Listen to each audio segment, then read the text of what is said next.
Hi everybody, welcome back to week 3, part 2, Sweet Emotions. Today I want to talk about more of our emotions and change, and I also want to talk about our mental health. So before I jump into things, I'm going to read my disclaimer. Everything I talk about, I have researched in one way or another. I am not a specialist or have any degrees in what I am talking about. This is what I'm learning on my health journey, and I'm sharing my experience with you. Okay, so let's jump into things here. I'm going to start off with our mental health. Our mental health is defined as our emotional, psychological, and social well-being. It affects how we think, feel, and act. It also helps determine how we handle stress, relate to others, and make healthy decisions. There are many different types of ways to boost and improve your mental health. You can just ask Google. But I feel like most of their tips have to do with dealing with stress, and stress can have a huge impact in your mental health. Also, I feel like, let's see. Also, if you feel the need to, you can get a mental health assessment. There are a lot of signs of mental health issues you can look into and decide if you need an assessment or not. Every 1 in 5 people have some sort of mental illness, and that is a lot. If you look at a grocery store, if you're at a ballpark game, just look around, and every 1 in 5 somewhere is struggling with some form of mental illness. So it's around us, and it's okay. I feel like, it's a shun thing and something that we don't talk about, but it's okay to express yourself and get the help that you need. So, okay. I've always confused mental health with emotional health, but they are definitely two different things. Let's see. Emotional health is how you think and feel, and it's our sense of well-being, our ability to cope with life events, and how we acknowledge our emotions as well as those around us. The difference in mental health, it involves your overall psychological well-being, while emotional health refers to your ability to handling and expressing your emotions. Sorry, my hair is like tickling my nose.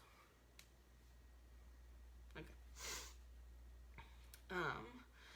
There are, however, a handful of mental disorders that have the ability to make managing your emotions harder, like bipolar, schizophrenia, Asperger's, OCD, hoarding, and there's also a bunch of others too.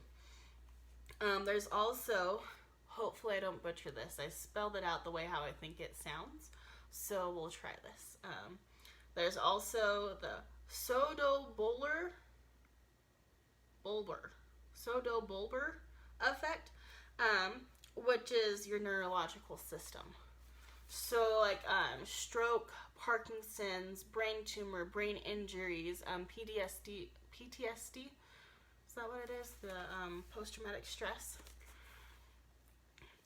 dementia, and so on. Those are, you can have a hard time managing your emotions with those, and not disorders, but with those neurological struggles.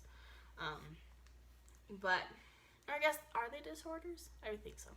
So anyways, that's another set that can also affect your emotional and mental well-being.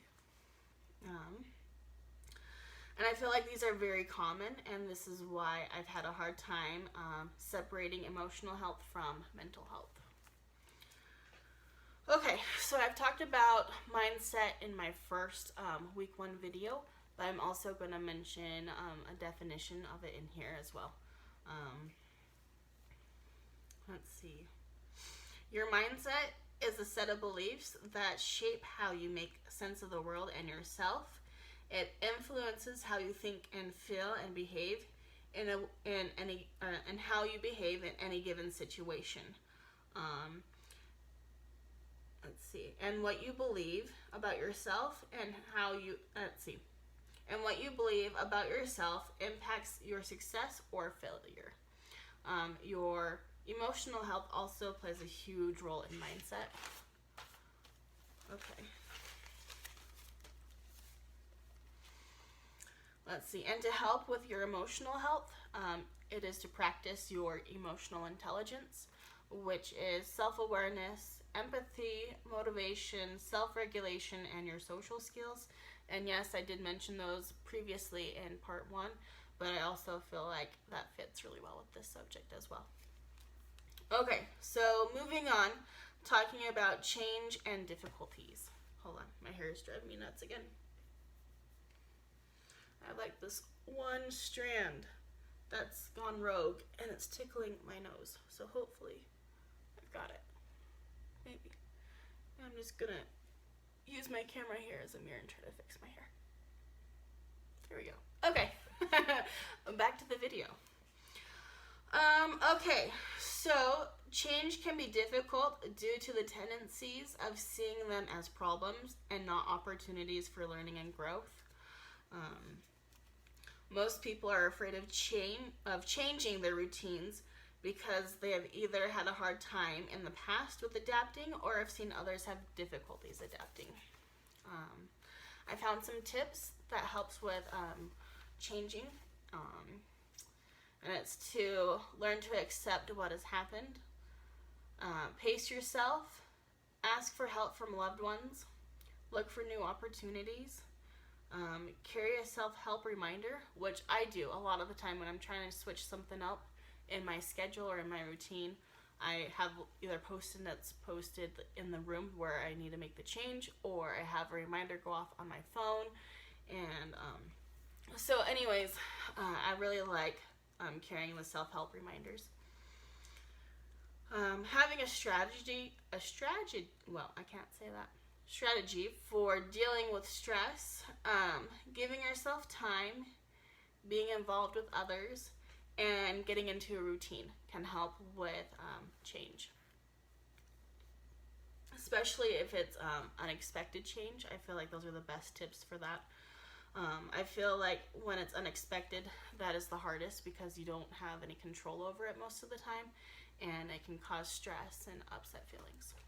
But then there's also planned change, like my change to create a healthier lifestyle, as well as like needing to move. And sometimes you might have control over that, sometimes you don't. It just kind of depends on your situation. Also with getting married, that can cause stress and upset feelings at times, but it can also be super exciting. So it just kind of depends on your situation of change and how you cope with it. But there's also another set another set of tips that I feel helps with the change that you have control over. And then also with change, I feel like you can go through the phases of loss, because it's either you're losing a part of who you are and creating something new, and that might feel different and cause upset feelings, as well as, you know, the surprise of something changing where something may be taken from you. So there's always the phases of loss I feel like we go through, with each of these change or changing aspects. There we go. So here are the set of tips that help with controlled change. Visualize how the change might affect your life. List your priorities. Practice self-love. And also, pace yourself would be good here too. Celebrate moments of progress. Reframe your thinking. Sit with your feelings. Break down your day and do one task at a time. Surround yourself with a positive inner circle, and indulge in self-care. That, I think, is my favorite. So, anyways, I'm trying to shorten my videos. So, I was going to talk about, what is it called? The emotional roller coaster that we go through with change and with dieting. But I think I'm going to stop here and create another video on that, so the video doesn't go so long. So stay in tuned for part 3, Sweet Emotions, Emotional Roller Coasters. Have a great day, and I'll see you guys later. Bye. Hi, everyone. Welcome back. Hi, everyone. Welcome back to Sweet Emotions Part 2. Week 3, Sweet Emotions Part 2. Hi, everyone. Welcome back to Week 3, Part 2, Sweet Emotions. Today I want to talk about our emotions, and particularly our emotions and change. But I also want to talk about our mental health. Oh, I need to not put a but right there.